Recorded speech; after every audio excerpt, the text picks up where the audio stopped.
En esta tarde yo quería hablarles de un tema. La verdad es que estoy un poco más nervioso que de costumbre. Me decía ayer el pastor, predican mañana. Digo, vale, poco tiempo de preparación. Pero bueno, no es un mensaje de mucho amén, no es un mensaje de mucho tiempo, pero la palabra de Dios siempre es buena. Amén, aleluya. Amén.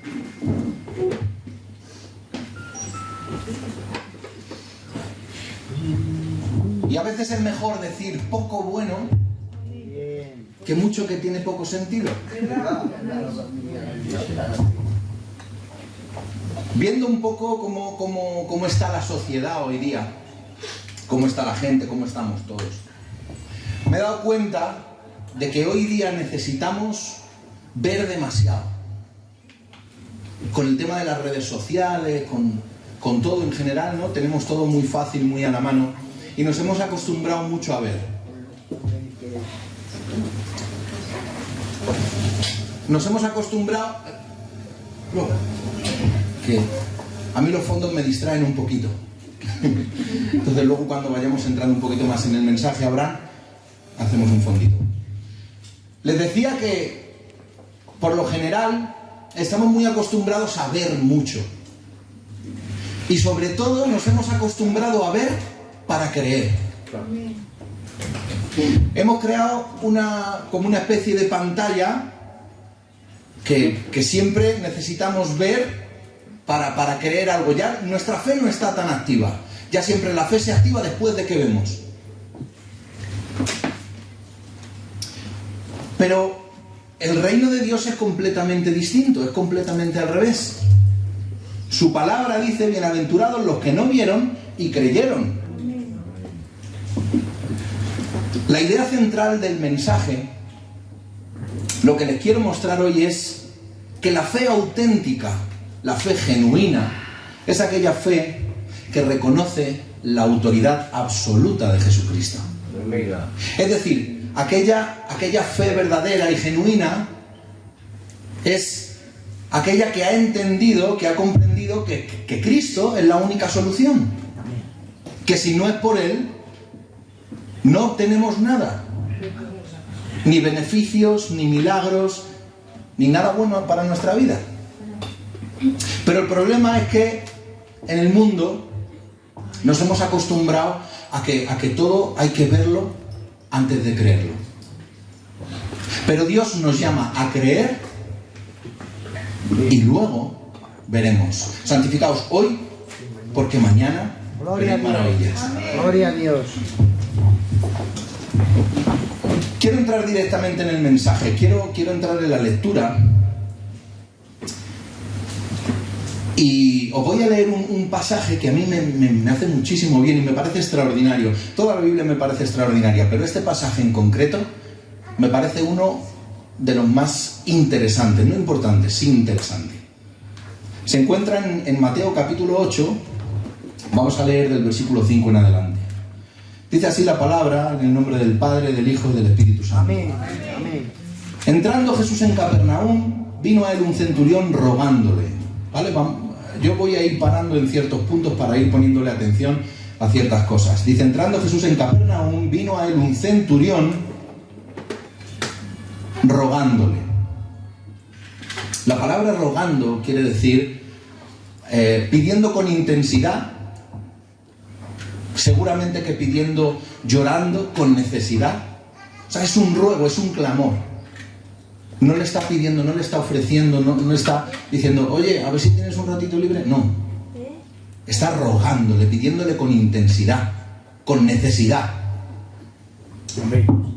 Dice, vino un centurión y rogándole y diciéndole, Señor, mi criado está postrado en casa paralítico y gravemente atormentado. Vamos a poner atención un poquito más atrás. Dice, diciéndole, Señor. ¿Saben lo que es un centurión? ¿Alguien sabe lo que es un centurión? Un centurión era un general romano. Era un guardia romano. Todo lo contrario a lo que era Jesús y a los que le seguían. Sí, Señor. Sin embargo, el centurión le llama Señor. Nosotros cuando llamamos Señor a alguien, lo que estamos haciendo es reconocer que tiene una autoridad mayor que la nuestra. Sí, Señor.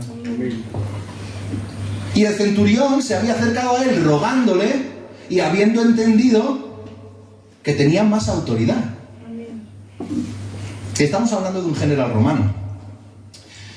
Dice: mi criado está postrado en casa, paralítico y gravemente atormentado. Y Jesús le dijo: yo iré y le sanaré. Ya está. Porque Jesús, cuando tú te acercas rogándole, Cristo no te pide explicaciones, te dice: yo iré y le sanaré. Sin más. ¿Verdad? Pues sí. Respondió el centurión y dijo: Señor, otra vez, le vuelve a reconocer, no soy digno de que entres bajo mi techo. Solamente di la palabra y mi criado sanará. Porque también yo soy hombre bajo autoridad y tengo bajo mis órdenes a soldados, y le digo a este: ve, y él va. Y le digo al otro: ven, y él viene. Y si le digo a mi siervo: haz esto, él va y lo hace. Y al oírlo Jesús, dice la palabra que se maravilló.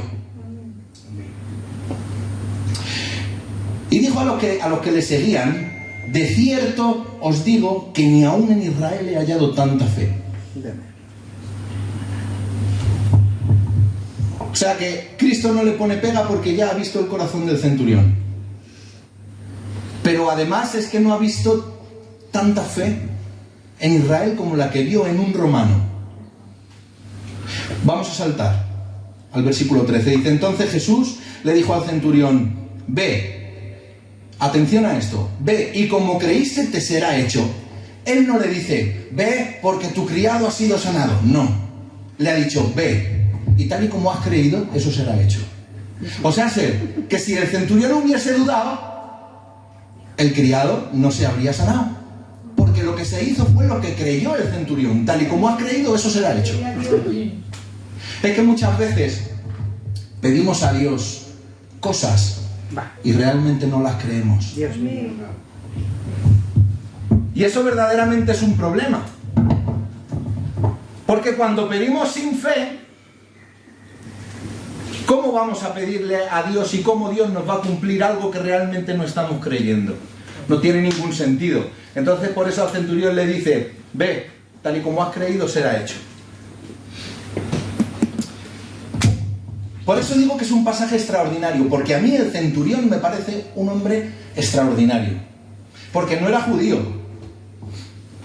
no conocía la ley, no era fariseo, tampoco era sacerdote, era un romano. O sea, representaba el ejército que estaba oprimiendo a Israel. Solamente ese romano estaba representando a todo el ejército que estaba oprimiendo al pueblo de Israel. Y sin embargo, Jesús dijo que no había encontrado en todo Israel tanta fe como la del centurión. ¿Qué tenía este hombre que impresionó? Porque la Biblia dice que Cristo se maravilló. ¿Qué tenía este hombre que hizo que Jesús se maravillara? Vamos a descubrirlo y vamos a intentar desglosar en un par de puntos un poco la situación. ¿Me acompañas un poquito, Abraham? Sí.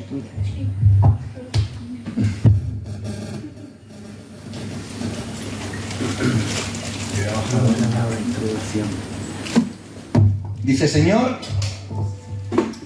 mi criado está postrado en casa. El centurión tenía poder, era un hombre poderoso.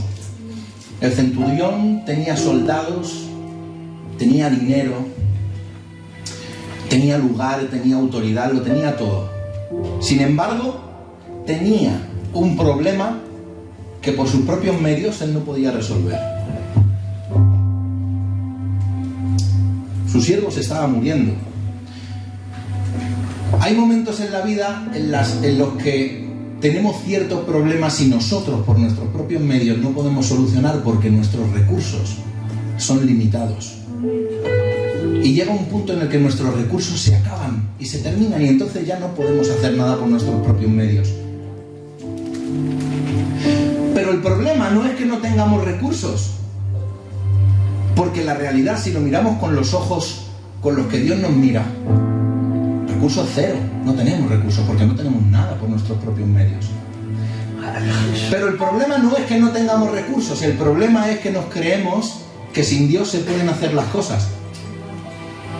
Y ese es el verdadero problema, porque cuando nosotros hacemos las cosas por nuestra propia conveniencia, por nuestros propios medios, nos estamos considerando autosuficientes. Y eso nos aleja de Dios. Dice la palabra, bienaventurados los pobres de espíritu. Los pobres de espíritu se refiere a aquellos que han entendido que dependen única y exclusivamente del Señor Jesucristo. Eso es lo que significa. Y lo que no puede ser es que nosotros hagamos las cosas por nuestros propios medios, intentando utilizar nuestras propias fuerzas, porque no las tenemos. Y eso nos hace pensar que somos autosuficientes. Y eso, aunque no lo creáis, es un orgullo que se filtra en el corazón y no hay forma de sacarlo. Y es un orgullo camuflado. Sí, Señor. Hay enfermedades que el dinero no las cura. Hay matrimonios que el orgullo no los restaura. Hay corazones y mentes que ninguna psicología puede sanar. Sin embargo, tenemos un Dios que es todopoderoso.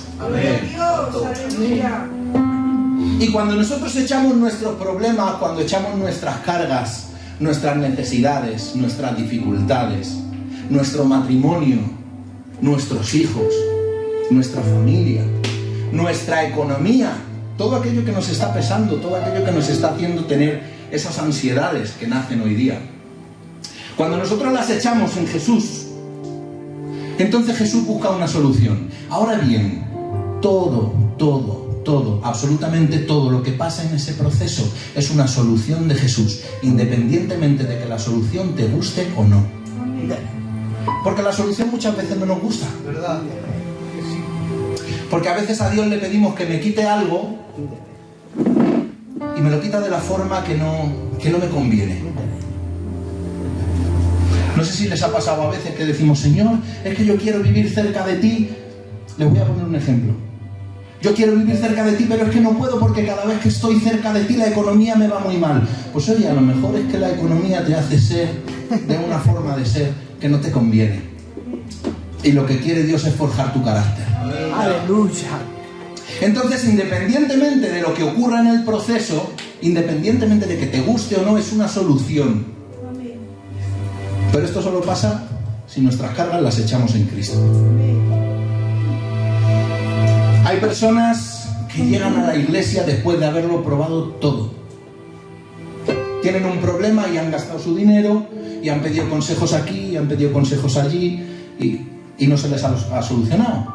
Y entonces terminamos llegando a Cristo, porque entendemos que no hay nada en este mundo que se pueda comparar con la solución que Cristo nos da. Pero tenemos que entender que primero hay que creer y luego recibir, buscar primeramente el reino de Dios y su justicia, y todo lo demás, todo vendrá por añadidura. Además eso es añadidura, es decir, que cuando tú vienes a Cristo es lo principal. Y luego ya todo lo demás son cosas añadidas. A Dios no le apetece que tú estés mal. Dios siempre te va a tener bien. Pero tenemos que creer que esta situación se puede cumplir. Esto me recuerda mucho a la mujer que tenía la enfermedad de flujo de sangre. Una mujer que había malgastado todo lo que tenía, todo su dinero, todo su tiempo, yendo a médicos, yendo a consejeros, y su enfermedad no se había sanado, ¿verdad? Todos conocemos la historia. No sé si saben que cuando una mujer estaba en este proceso, se le consideraba inmunda. No podía acercarse a nada, no podía tocar nada. Por lo tanto, durante 12 años entendemos, o quiero entender si estoy en algún error, tenemos al pastor y a los hermanos para que me corrijan. Pero entendemos que es una mujer que vive apartada. Está desterrada. Porque no puede acercarse a nadie, porque todo lo que tocase se convertiría en inmundo. Y tal y como era su carácter en esa época, el carácter de la gente, no iban a permitir que una mujer convirtiese en inmundo cualquier cosa. Entonces la tenían desterrada. Pero ella, ¿qué hizo? Se enteró de que Jesús pasaba por allí. ¿Y qué hizo? Que arriesgó su vida. yendo hasta donde estaba la multitud, y como pudo se metió entre la gente, se metió por debajo de las piernas, como bien pudo, hasta que tocó el manto. Pero antes de esto hubo un proceso. Seguro estoy que en el camino ella iba pensando y diciendo, si yo tocase el borde del manto, Amén. sería sano. Aleluya. Es decir, que primero creyó y luego el milagro se dio. Aleluya. Déjame decirle que si no crees, no verás la gloria de Dios. Aleluya. Punto número 2. Tenemos que tener una fe que ame a los demás. Porque la fe también puede amar a los demás.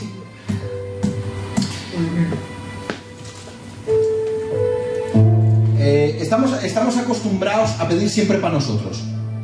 Siempre estamos acostumbrados a pedir para mí, yo primero para mí, para mi mujer, para mis hijos, para mi casa, para mi familia, para mí, y ya luego para los demás. Luego para la iglesia, luego para los hermanos, luego para este, luego para aquello, vale. Pero si miramos aquí al centurión, no estaba pidiendo para él. Él estaba rogando. Es que estaba rogando. Estaba necesitando la ayuda del Señor y estaba pidiendo para su siervo.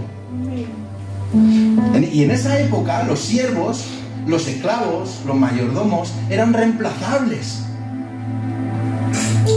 Imagínense a día de hoy un trabajador que está en una empresa que está todo el día haciendo, como dicen los andaluces, todo el día haciendo el canelo. Que se coge una baja y que no aparece por el trabajo, que viene a trabajar y llega tarde. ¿Qué pasa con este? Que es reemplazable. En las empresas los trabajadores son números, no se fijan en la personalidad. Y este hombre era un trabajador, era un esclavo y era reemplazable. Pero esto nos demuestra el corazón que tenía el centurión, que no estaba pidiendo para él, estaba teniendo una fe que ama a los demás y estaba sufriendo por su siervo y se acercó hasta Cristo arriesgándose porque era un romano. Y se acercó a Cristo y le dijo, Señor, primero el reconocimiento, porque como no reconozcas al Señor como el Señor de tu vida, empezamos mal. El primer comienzo es reconocerle y creer que puede hacer aquello que tú necesitas. Dice, Señor, mi siervo, que se está muriendo. Esto ya al Señor le impresionó bastante.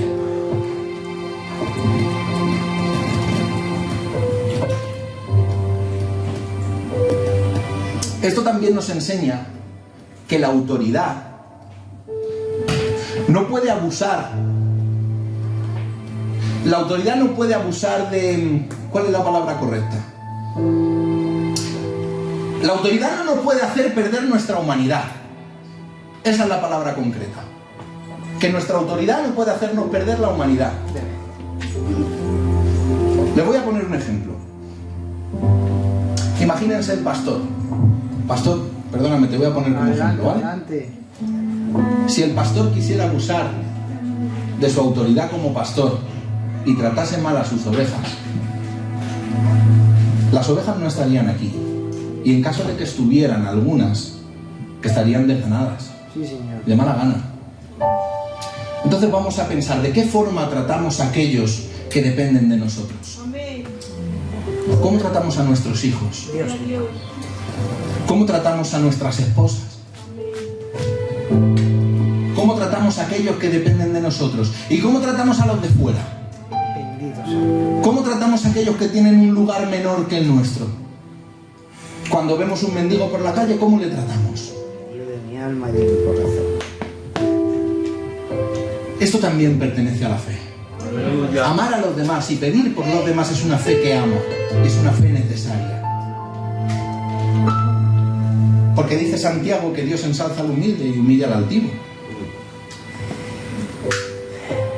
Por lo tanto es una fe necesaria.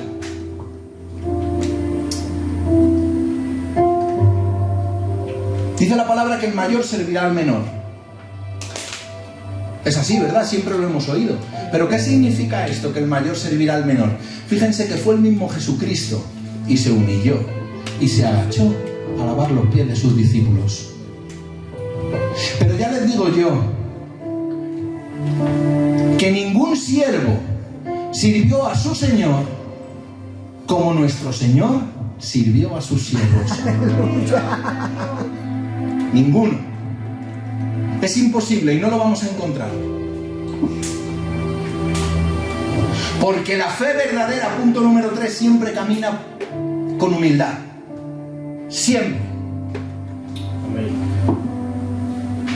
Dice el centurión: no soy digno de que entres bajo mi techo.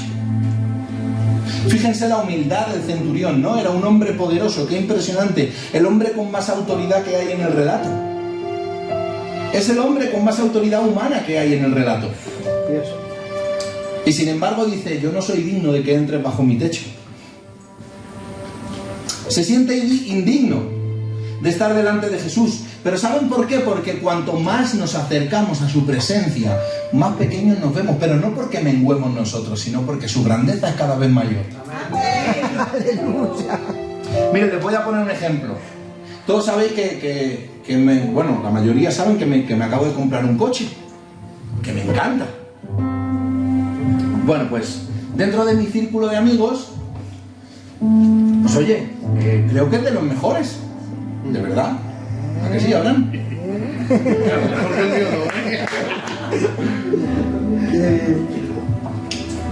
Entonces ha habido en ocasiones que me he acercado a mi círculo de gente y he ido con el pecho hinchado, con mi pedazo de coche llegando muy despacito. El otro día me dice: pastor, va roneando de coche. Digo, como para no. Pero el otro día me encontré con una situación que me hizo cambiar un poco. Tuve que ir a la casa de un alumno porque tenía que hacer un trabajo allí con él, y cuando llego a su casa, yo llego y digo: ¿cuál me llevo? En mi León, porque tengo un León chiquitito. Digo: ¿cuál me llevo? Voy a llevar el BMW, que me vean con el coche. Y cuando llego a la puerta del alumno, mi coche es un modelo que se llama X3. Pues en la puerta había un modelo que yo no sabía ni que existía, que era un X7, pero que yo no sabía que existía. Claro, y cuando me bajo digo: ¡ay, alma! Chicos, se ve como una chispa el coche. Es verdad. Y cuando sale el alumno, sale de un pedazo de chalet que a las piedras se apegue. De verdad, no es normal. Sale del chalet, pi, pi, pi, y abre su coche, y su coche era el X7. Y abre la puerta, coge una bolsa y nos vamos. ¿Qué pasó? Que me avergoncé. No le dije en qué coche había venido. Porque mi intención era decirle: mira qué coche me he comprado. Pero claro, cuando vi el coche que él tenía y la casa que él tenía, me avergoncé. Porque cuando nos acercamos a Dios, hace que las cosas que nosotros tenemos por grandeza las tenemos por basura, como dice Pablo. Aleluya, aplaude al Señor, aplaude al Señor. ¡Gloria a Dios!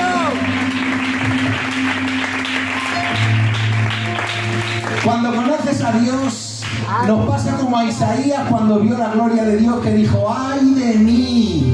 ¡Qué muerto soy! O como a Pedro después de la pesca milagrosa, que dijo: Señor, apártate de mí porque soy pecador. Cuando te acercas al Señor, empiezas a reconocer su grandeza y ves la miseria que tú eres y que tú tienes. Dios mío. No sé si les ha pasado alguna vez que nos hemos puesto a orar y todo aquel conocimiento que hemos pensado que teníamos, cuando hemos llegado a su presencia, nos hemos dado cuenta de que no sirve para nada.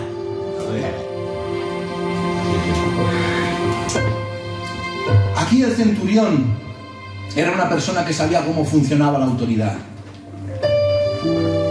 Por eso no le hace falta toda la parafernalia que se suele hacer para obrar un milagro. Porque él sabe cómo funciona la autoridad. Y dice: Señor, no hace falta que vengas a mi casa, además es que no soy digno, solo di la palabra y mi siervo sanará. Porque con una palabra del Señor Jesucristo basta para cambiar, para sanar, para restaurar o para mejorar una vida. Una. No hacen falta más. Muchas veces el orgullo, muchas veces no, siempre, el orgullo nos aleja de Dios. Y la humildad nos abre las puertas de su gracia.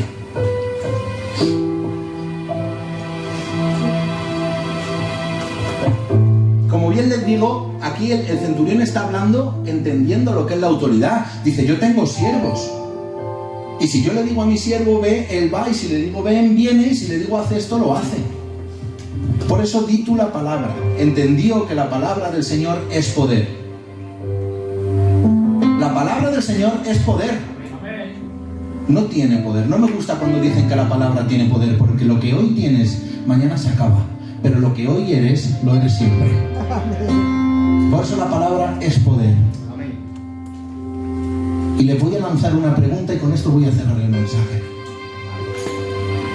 ¿Crees que con una palabra Dios puede cambiar tu vida? Creo. ¿Crees que con una palabra Dios puede sanar tu matrimonio? ¿Crees que con una palabra Dios puede cambiar el rumbo de tu vida? Entonces cree. Acércate y cree. Pero siempre hay que creer antes de ver.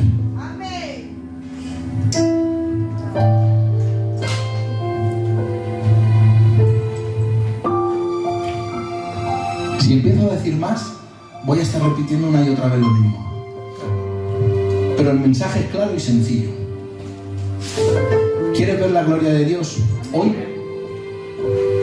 Pues santifícate ayer. Si queréis ver la gloria de Dios hay que santificarse. Hay que tener una fe genuina. Y la fe genuina es aquella que reconoce que Cristo tiene toda la autoridad para hacer aquello que esperas. Hasta aquí. Que Dios os bendiga en gran manera. Aleluya.